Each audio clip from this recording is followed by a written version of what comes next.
Então, o professor Marcelo, ele falou sobre valorização da vida, sofrimento humano, violência estrutural, intolerância, e nós pensamos nesse contexto, né, quando o professor até citou a questão lá de mortes pela Covid, e aí ele buscou lá dados 3% em nível de Brasil e 11% em nível mundial, né? Então, nossa pergunta, em todo esse contexto, né? Por que hoje denunciar o que é verdadeiro causa tanto rancor ou agressividade e conflitos na sociedade? Professor Marcelo, você tem 2 a 3 minutos para essa. Não é uma questão muito simples, não, né? Primeiro tem que ver também como as pessoas acabam precisando do ter razões, né, no sentido de aceitação. Quanto mais a gente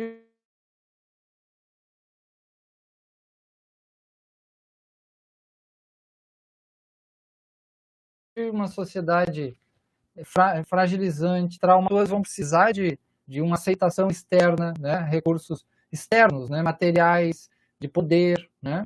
Então, tem vários fatores. Um é esse, né? Uma pessoa se aferra muito ao ter razões, a sua visão, por fatores psicológicos, por fatores de afirmação, né? Pessoal, não em primeiro lugar moral. Ah, ele é isso, ele é chato, ele é mal, orgulhoso. Essa visão ambiente da pessoa, do que ela recebeu na família, do grau de reconhecimento, amor. Essa é a dimensão de verdade, mas isso tem várias questões aí. Outra é que Reich fala, por exemplo, e alguns autores, de como que a verdade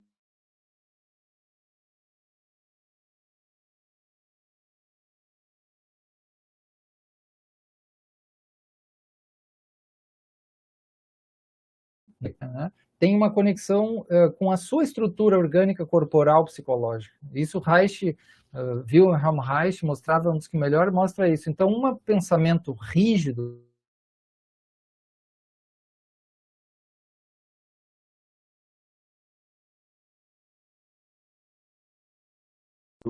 que ela não permite que, quando vem a diferença, né, a estranheza aparece como estranho e causa angústia nela. Então, a Reich dizia que como as pessoas fogem muito também da verdade, como a verdade, vejam Cristo, Luther King, quantos mestres não morreram, né, por causa dessa verdade, porque é muito ameaçador para algumas pessoas, não é uma questão moral só, porque ela causa sofrimento, angústia, elas perdem o controle se elas fossem aceitar. Então, esse é o ponto mais difícil, porque não é uma questão racional. Ah, o mundo é redondo, é quadrado, é não sei do que.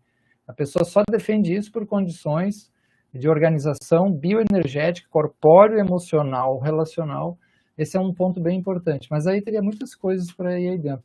Depois tem uma pergunta que eu queria responder que eu acho muito importante, aí depois não sei se vai aparecer agora, que é exemplos no mundo dessas ações de não violência. Porque eu falei das ações, né? Ficou de uma forma mais geral, e a pessoa perguntou ali, peraí, me mostra onde é que isso ocorreu no mundo de ações não violentas. Não sei se eu falo agora ou depois. Pode falar agora, professor. Pronto, então esse é um ponto bem importante, porque é o seguinte, como que tem que demonstrar que as ações, as estratégias de luta, de ação, de transformação, de não violência, elas são mais eficazes, não é que são mais boazinhas, mais eficazes do que as ações violentas como guerras e pequenas terrorismos, guerras de terror, etc. Então vamos pegar uma pesquisadora, eu botei no chat do YouTube lá a reportagem da Folha de São Paulo, que cita também essa pesquisadora. A pesquisadora, ela se chama Erika Chenoweth, tá? Ela pesquisou, uma pesquisa básica de 1900 a 2006, né? Os conflitos no mundo e ditado para derrubar, né? Até a reportagem se chama Como Derrubar uma Ditadura, tá? Mas vamos lá. Ela mostra que a cada 10 movimentos violentos, tá? Cada 10 movimentos de guerra violentos, 9 fracassam. Tá? Alguém pode até dizer, Cuba funcionou porque fez isso, que, sei lá, uma pessoa tem uma visão mais socialista, sei lá, outro vai dizer que fracassou, enfim, mas uma avaliação geral, assim, pensando em termos, né, desses conflitos, 9 fracassa em 10. As ações de não violência fracassam 50% apenas. Cada de duas lutas, uma não consegue, a outra consegue. Só que agora, nos últimos, como esses governos estão percebendo essas estratégias e entrando muito pela internet, por formas de estratégias mais profundas, passou para cada 3, nos últimos anos, um funciona. Tá? Então, cada 3 ação não violenta, uma tem considerado um sucesso. Enquanto que a violenta é 9 fracassa em 10. Então, veja como é muito mais eficaz a não violência. Tá? Onde está isso aí? Bora lá. Primavera de Praga. Né? Olha como foi importante a Paris 68, vários movimentos que tiveram, que não, alguns não derrubaram, vários derrubaram as ditaduras na América Latina também. Né?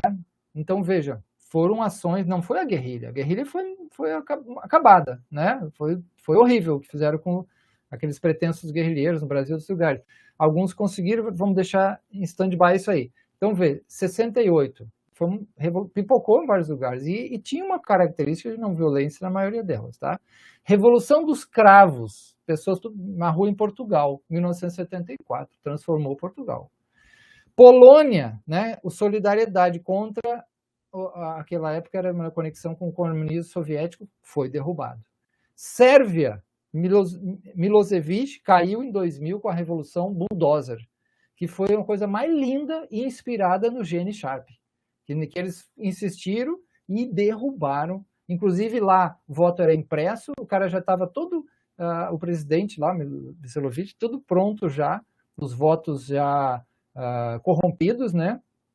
Por isso que a gente tem que desconfiar muito quando quando um país tem um sistema eleitoral altamente qualificado como o nosso, né, comprovado e acompanhado, e a pessoa quer passar para voto impresso, né, porque a forma de corrupção é muito mais fácil com voto impresso, né, como aconteceu nos Estados Unidos, como aconteceu na Sérvia. Então a Sérvia caiu em 2000, essa ditadura. A Ucrânia, que vocês estão vendo agora, o ditador da época, né, lá, a União Soviética, caiu em 2014. Tem um filme no Netflix sobre isso, com luta de não violência, morreram centenas de pessoas, milhares de feridos, e eles conseguiram derrubar o ditador. Ucrânia 2014. Agora tem outro ditador, que é o Putin, né, que é um baita ditador, um matador, né, e que invadiu a Ucrânia, né, então... e que não tem nada de alguma forma, se for olhar de um socialista, não tem nada disso, né? Ele é uma coisa extremista. Então, a Primavera Árabe foi um país atrás do outro. Vamos lá, Egito, Síria, né? Tunísia, acho que foi a primeira, Tunísia, Egito, Síria, Sudão e Argélia, 2019. Olha, um atrás do outro, né? Tudo derrubado, tá? No Brasil, MST.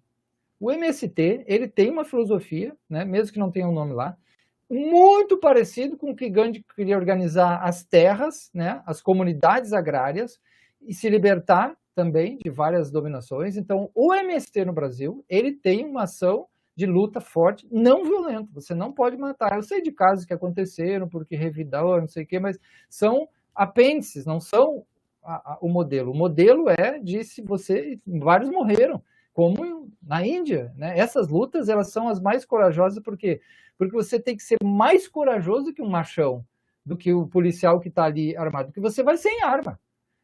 É uma luta que Gandhi chama corporal, né? Não é de dar soco, mas é corporal. Você se expõe ao seu corpo, não tem nada mais ameaçador, né, do que isso. Então, a Primavera Árabe, o MST também. Então, fiquem com essa ideia. Quantos por cento, segundo a Érica Chenoweth, precisa da população ir para a rua e insistir na pesquisa dela para cair um governo, um ditador? 3,5% da população. Pouco? Muito. 200 e poucos milhões do Brasil, 7 milhões de brasileiros vão ter que se organizar para ir para a rua continuamente. Então veja que não é fácil. E ela diz que quando chega a esse ponto, cai, né? Vai cair mais cedo ou mais tarde. Então a gente está meio longe disso, mas não talvez tão longe, não sei. É uma questão.